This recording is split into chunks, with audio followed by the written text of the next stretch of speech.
Olá pessoal, tudo bem? Sejam todos muito bem-vindos ao canal. Hoje nós vamos falar de tabela periódica estendida, vamos tirar a distribuição eletrônica usando a tabela periódica estendida e vamos falar ainda de propriedades periódicas e eu vou dar um esquema para vocês usando a mão que demonstra a matéria desde o ponto mais simples até o ponto mais complexo. Vamos separar o nosso mundo em mundo sensível e o mundo que a gente não enxerga. Como quimicamente isso acontece, ó, usando a nossa mão, gente. Show de bola, né? A aula de hoje está com tudo, né?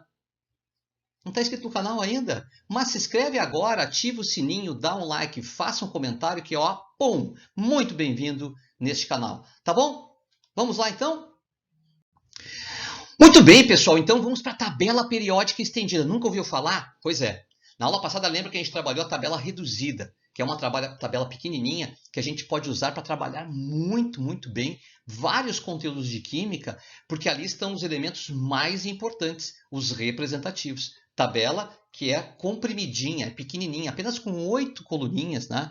Na tabela que eu chamo de reduzida. Essa tabela aqui é a tabela estendida. É uma tabela que aparece em um corpo único, ao invés de dois corpos, o corpo superior, que tem os elementos mais importantes, e o corpo inferior, que é aquele que tem duas linhas, onde estão os elementos que tem o subnível F como subnível mais energético, e são chamados de transição interna. Deixa eu mostrar para vocês a tabela aí, estendida.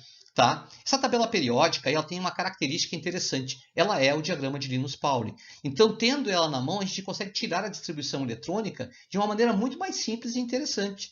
Só que ela é uma tabela que não é muito prática, né, gente? É uma tabela muito longa, uma tabela, né, complexa. Mas os elementos aí estão na ordem, exatamente na ordem de crescimento do número atômico. Então, isso é muito legal dessa tabela. Tabela periódica estendida. Eu vou colocar aí vocês vão ver que tem duas coluninhas que estão em vermelho, 14 coluninhas que estão em verde, 10 coluninhas em azul e 6 coluninhas que estão em amarelo. Pois é, isso significa o quê? Os subníveis energéticos. Primeira coluninha S1, segunda coluninha S2. Terceira coluninha F1.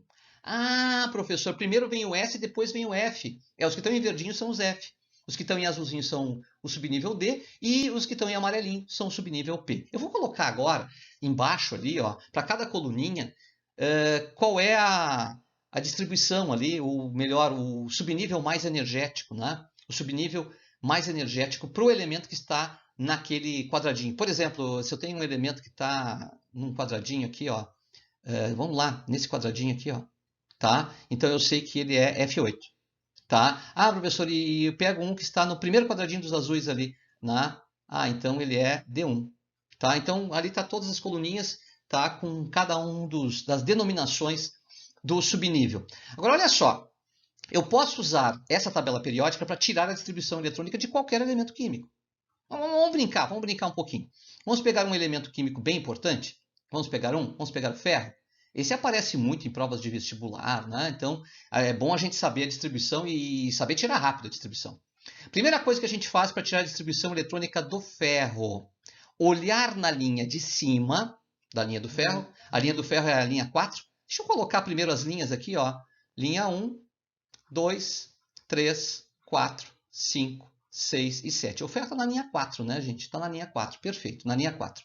Tá, eu vou pegar da linha 3 o gás nobre e colocar ele entre colchetes aqui. Ah, muito bem. Como a gente faz isso? Vai na tabela periódica lá nos gases nobres. Hélio, neônio, argônio, criptônio, xenônio, radônio. Hélio, neônio, argônio, criptônio, xenônio, radônio. Eita! Né? Então, olha lá. Na linha de cima do ferro, hélio, neônio, argônio. Muito bem, é o argônio. Então, deixa eu marcar lá o argônio. Então, eu vou colocar aqui o argônio. Agora eu vou pegar a própria linha do ferro e vou devagar com o andor, que o santo é de barro. Precisa não quebrar esse santo, né? Olha só, na linha 4 ali, eu ando as duas coluninhas do subnível S, tá? Então, qual é a linha? É a linha 4. A linha 4, lembra que isso é o N, né? O que eu coloquei ali é o tal do N, que é o número quântico principal. É o número de camadas do átomo. E o nosso amigo ferro tem 4 camadas, tá? E eu andei as duas coluninhas do S, então eu coloco 4S2. Depois vejam que eu tenho que andar 6 coluninhas dentro do D, ou seja, D1, D2, D3, D4, D5 e D6. E é verdade, ó, a coluninha do ferro lá é a coluninha D6, tá? Agora presta atenção, por quê? Porque muito cuidado, porque é N-1, gente, N-1. Professor, N-1 quer dizer o N é 4, né? O N é 4? 4 menos 1, é isso? Isso mesmo, 4 menos 1. E agora sim, o D6. Ah, porque ele é transição externa, né, professor? Exatamente. Então, a distribuição do ferro ficaria argônio, 4s2 e 3d6. Lembrando que o último que aparece, que é o 3d6, é o subnível mais energético. Mas cuidado, o mais externo é o 4s2. Veja, tirei a distribuição eletrônica usando a tabela periódica estendida. Agora vamos pegar um elemento maior para a gente testar se isso funciona bem. Vamos pegar o astato? Sim, o astato. Tá lá no grupo do flúor, cloro, bromo, iodo e depois vem o astato. Tá? Então vamos lá, vamos para o astato. O astato. Muito bem, senhor astato. É um elemento muito raro, o astato. Primeira coisa que a gente faz, a gente pega o gás nobre que está na linha de cima. Hélio, neônio, argônio, criptônio, xenônio, na linha 5. Então é o xenônio, né, gente? É o xenônio. Tá, muito bem. Então vou colocar aqui o xenônio. Já comecei a tirar a distribuição eletrônica. Olha aí que show. Agora vamos lá. Nos vermelhinhos eu passo toda na linha 6 ali, ó, que é a linha do astato, tá? Eu passo as duas coluninhas do S. Tu vai dizer, professor, essa é barbada. Né? O N é 6, 6S2. Perfeito. Agora, cuidado agora. Eu vou cruzar todos os elementos do F. É verdade, professor, vai passar os 14 aí do F, né? São 14 coluninhas, exatamente. Vou passar as 14 coluninhas. Agora, um pouquinho de cuidado, porque ele é N-2. É verdade, professor. E qual é o valor do N? O N é 6. 6 menos 2, F14. Legal, hein? Agora eu vou entrar nos azuizinhos ali. Os azuizinhos são subnível D. Vocês vão dizer, essa aí é N-1, professor, não me pega mais. Eu digo, muito bem, não te pega mais mesmo. Estou pegando um cara bem difícil para tirar a distribuição, hein? Olha aí, ó, não te pega mais mesmo, se tu pensou assim. N-1 seria 6 menos 1. 6 menos 1 o quê? D10, porque eu passei as 10 coluninhas. Agora sim eu estou chegando no astato. E eu tenho que andar quantas coluninhas? 5 coluninhas. Professor, ele é P5. Eu digo, ele é P5. Só cuidado, hein? Eu volto a ter o N. Qual é o valor do N? O N é 6. Então, 6 P5. Olha só que legal, gente. Então, eu poderia dizer que a distribuição eletrônica do astato seria o xenônio. Eu vou fazer o seguinte, a camada 6 eu vou juntar tudo lá no final, tá? 6 menos 2 dá 4. 4F14. Depois 6 menos 1 dá 5. 5D10. E depois eu vou colocar lá, ó, 6S2, 6P5. Tá? Eu tirei da ordem energética, tá, gente? Eu tirei da ordem energética. Só para vocês enxergarem uma coisa importante aqui, ó. O astato é aquele elemento que tem 7 elétrons na última camada. A última camada é a sexta camada. E lá ele tem 7 elétrons, né? 2 no S e 5 no P. Perceberam? Tabela periódica estendida, ela é o diagrama de Linus-Pauling. Sempre lembrando que nós temos uma coisa importante nos subníveis, que são os orbitais. O subnível S, ele tem um único orbital com 2 elétrons. O F tem 14 orbitais, desculpe, 7 orbitais com 14 elétrons. O subnível D tem 5 orbitais com 10 elétrons e o subnível P tem 6 elétrons em 3 orbitais. Tá? Doni, cada 2 coluninhas é um orbital, essa é a verdade. Esta é a verdade, cada 2 coluninhas é um orbital. E os orbitais têm formatos, gente. O subnível S, por exemplo, ele é esférico. Olha aí, eu vou ter os formatos para vocês aqui, tá? Para vocês perceberem, tá? O S e o P é bom que vocês saibam, né? O S é esférico e o P são halteres. O subnível D e o subnível F, os 5 orbitais do D e os 7 orbitais do F têm desenhos bastante complexos. Mas lembra sempre que em cada um desses orbitais, que são regiões do espaço aonde os elétrons moram, nós temos 2 elétrons. Então, só recapitulando, tá? Para não errar. A cada 2 elétrons, vocês vão ter um orbital. Então, o subnível S tem um único orbital. O subnível F tem 7 orbitais, o subnível D tem 5 orbitais e o subnível P tem 3 orbitais. Agora vamos falar um pouquinho da propriedade periódica? Muito bem, pessoal. O que são as propriedades periódicas? Propriedades periódicas são propriedades da matéria. Né? Da matéria, tanto a matéria nano quanto a matéria concreta, a matéria que a gente enxerga. Por exemplo, densidade é uma propriedade periódica. Densidade de quem? Dos elementos químicos da tabela periódica. Por exemplo, raio atômico, que é o raio do átomo, a distância que vai do centro do núcleo até o elétron mais externo, também é uma propriedade periódica. Então, são propriedades que nós temos da matéria. E essas propriedades, elas têm uma ordem interessante, uma ordem que cresce ou diminui, conforme você está olhando, né? Nos períodos da tabela periódica, nas linhas, e também nas colunas. Então, ela varia de forma semelhante. Ó. Semelhante não quer dizer igual. Eu gosto muito dessa palavra semelhante, tá? Semelhante não é igual. Tá? Ela se desenvolve de maneira semelhante nos períodos e nas famílias. Lembra que os períodos são as linhas da tabela e as colunas da tabela são chamadas de famílias. Então, tem propriedades, por exemplo, que crescem numa mesma família para baixo. Então, tu pega na família, o que está mais embaixo na tabela periódica é o que tem maior daquela propriedade. Por exemplo, o raio atômico é assim. Tá? E outras propriedades, elas podem crescer de maneira invertida. Tá? Então, pode crescer, por exemplo, para cima na mesma família, crescem para cima na mesma família. Por exemplo, eletronegatividade. Na mesma família, ela cresce para cima. E também vale isso para os períodos. Por isso que chama, aliás, propriedade periódica, porque ela tem muita relação com os períodos, com as linhas da tabela. Tá? Uma das coisas que o pessoal muito me pergunta é, professor, para eu entender isso, eu tenho que entender bem o que é elemento. E às vezes eu me vejo assim pensando, o que é o elemento mesmo? Tá? O que é o elemento? O elemento, gente, é o conjunto de todos os átomos que são da mesma espécie química. Isto é um elemento. Um elemento é um conjunto de todos os átomos que têm o mesmo número atômico. O conjunto de todos os átomos tem a mesma característica em termos nucleares, ou seja, o número atômico deles é o mesmo. O número de massa até pode ser diferente. Eles têm reatividade química igual. Então, o elemento químico é sempre um grupo, um conjunto. Por exemplo, elemento carbono. Todos os átomos de carbono do universo formam o elemento carbono. Então, grupo de átomos, isso é o elemento. O átomo é o principal formador do elemento, exatamente. É um grupo de átomos que tem o mesmo número atômico, que tem o mesmo número de prótons. Número atômico é a mesma coisa que o número de prótons, né, gente? Então, é grupo de átomos com o mesmo número de prótons. O Daniel, o símbolo químico é o mesmo, né? O símbolo químico é o mesmo, né? Então, por isso que cada elemento vai ter um símbolo químico. Tá? Pois é, o interessante das propriedades periódicas é que a gente pode fazer uma análise das propriedades periódicas, desculpe, com relação a propriedades que são relacionadas ao mundo macro e propriedades que são relacionadas ao mundo nano. Então, a gente tem essas propriedades que a gente pode analisar na tabela periódica.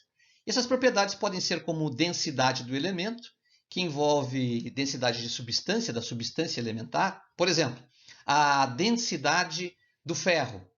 Isso é para a substância química. Mas posso ter, por exemplo, o raio atômico do ferro. O raio atômico do ferro já não é mais para a substância química, e sim para os átomos de ferro. Então, essas propriedades, elas podem ser propriedades atômicas, relacionadas ao átomo, né? Como, por exemplo, o raio atômico. Tá? Então, o raio do átomo. Lembra que o raio do átomo ele é a distância que vai do centro do núcleo até o elétron mais externo. Ou propriedades que são de substâncias, das substâncias elementares. Tá? Propriedades das substâncias. São periódicas, estou colocando só as periódicas aqui, tá? Das substâncias. Eu estou com a garganta hoje, que Deus do céu, né? Tá difícil. Tá? Então, propriedades das substâncias. E no caso aqui, eu usaria como exemplo a densidade de uma substância química. A densidade não é do átomo, o átomo não tem densidade, mas a substância química tem densidade. Quando a gente faz a medição, a gente tem a densidade. E elas variam na tabela periódica, eu posso usar a tabela periódica para verificar a ordem de crescimento, que é isso que nós vamos estudar nas aulas seguintes, tá? Que é bem importante aí. Uma das coisas também que a gente tem que observar aqui é que essas propriedades periódicas que mais nos interessam, que mais caem nos vestibulares, no Enem, que mais são cobradas na faculdade ou no colégio, são as que se relacionam com os átomos, as propriedades atômicas. Essas são muito importantes. Por quê? que normalmente vem uma sequência de conteúdos, como o estudo do átomo, por exemplo, e logo depois vem o estudo da tabela periódica. E no estudo da tabela periódica, essas propriedades elas têm muita importância para a gente conseguir entender as ligações químicas, as características elétricas do átomo. É bem importante que a gente entenda as propriedades periódicas. Por esse motivo, agora vamos fazer um esqueminha, utilizando os nossos conhecimentos para ver as 5 propriedades periódicas atômicas, pelo menos uma introdução a elas, tá? E também para a gente separar o mundo nano do mundo macro e verificar como é constituído esse nosso mundo sensível, esse mundo que a gente percebe, esse mundo que é importante para nós. E da onde ele vem, como ele se forma, tá bom? E vamos usar o quê? A mão. Ah, para, professor, sério? Sim, vamos lá. Olha só, eu estou com a mão aí e eu quero dar uma olhada em algumas características. Por exemplo, ó, do dedinho para o dedão, tudo cresce de montão. Do dedinho para o dedão, tudo cresce de montão. Vamos fazer uma ordem crescente de tamanho de estruturas aí. Vamos começar lá pelo dedinho, pegando o próton, o nêutron e o elétron. Prótons, nêutrons e elétrons, quando se juntam, se unem, se agrupam, eles acabam originando os átomos. Os átomos, quando se casam por ligações iônicas, covalentes ou metálicas, acabam gerando estruturas maiores. Eu vou pegar aqui substâncias moleculares, tá, gente? Então, esses átomos aí, eles vão gerar, por exemplo, as moléculas. Então, os átomos unidos vão formar as moléculas. Essas moléculas fazem atrações de ponte de hidrogênio e forças de Van der Waals e acabam originando as substâncias químicas. E as substâncias químicas interagem umas com as outras, se dissolvem ou não umas nas outras, e vão acabar gerando as misturas de substâncias químicas. Aí na minha mão eu tenho a origem de tudo, o estudo de tudo, então cabe nos 5 dedos. Prótons, nêutrons e elétrons juntos formam os átomos juntos formam as moléculas juntas formam as substâncias, e as substâncias juntas formam misturas homogêneas ou heterogêneas. Bom, quando eu falo de substância, é uma entidade concreta e observável. A substância é a água, eu consigo enxergar, consigo verificar. Quando eu falo em misturas, a mesma coisa. Então, nesse caso, nós temos um divisor na nossa mão de 3 dedos para um lado e 2 para o outro. 3 para um lado e 2 para o outro. Esses 3 dedos que envolvem prótons, nêutrons e elétrons, átomos e moléculas, são do mundo nano, um mundo que a gente não enxerga, um mundo que é invisível aos olhos. Por outro lado, nós temos o mundo das substâncias e das misturas, que são o nosso mundo concreto, é o mundo sensível, é o mundo que a gente consegue enxergar com os nossos olhos. Tá certo? Quais são as propriedades mais importantes, as periódicas? As que envolvem os átomos. Então, tem 2 propriedades periódicas importantes, as que envolvem os átomos e as que envolvem as substâncias. As mais importantes, as que envolvem os átomos, tá? Então, nós vamos trabalhar com essas que envolvem os átomos. Então, o que acontece? O comportamento do átomo ele é muito interessante. Eu vou pegar comportamentos um pouco mais extremos. Assim. Na tabela periódica, a gente tem os metais e os ametais, é ou não é? Eu acho que foi na aula 2 aí que a gente trabalhou isso, metais e ametais. Os metais têm uma característica doadora de elétrons e os ametais receptora de elétrons. Então, nós temos elementos que doam elétrons e elementos que recebem elétrons. Isso vai acabar gerando propriedades para esses átomos. Por exemplo, os átomos que doam elétrons, a gente diz que eles têm uma grande eletropositividade. Eletropositividade é uma propriedade periódica que tem a ver com o fator doar elétrons. Nós vamos ver com mais afinco essa propriedade, mas ela tem muito a ver com doar elétrons. Por outro lado, existe a eletronegatividade, uma propriedade que se relaciona muito com o receber elétrons. Vejam só, 2 propriedades periódicas relacionadas a características dos átomos. Só que essas propriedades, eletropositividade e eletronegatividade, elas envolvem uma questão energética. Por isso, quando o sujeito é eletropositivo, quando ele doa elétrons, isso envolve uma energia absorvida. O elétron desse átomo absorve energia e sai do átomo. Então ele tem que doar, ele tem que absorver energia. É um processo que a gente chama de endotérmico. E isso cria uma outra propriedade, a propriedade que tem a ver com a energia, que nesse caso é uma energia absorvida. E nós chamamos ela de energia absorvida por potencial de ionização. Por outro lado, a eletronegatividade, ela envolve uma questão de energia que é liberada. A energia que é liberada, a energia que sai. A energia que sai. Por quê? Porque quando um elétron excitado, quando um elétron com muita energia entra no átomo, o excesso de energia dele deve ser eliminado. E isso envolve uma outra propriedade chamada eletroafinidade ou afinidade eletrônica. E aí nós temos, então, mais uma propriedade.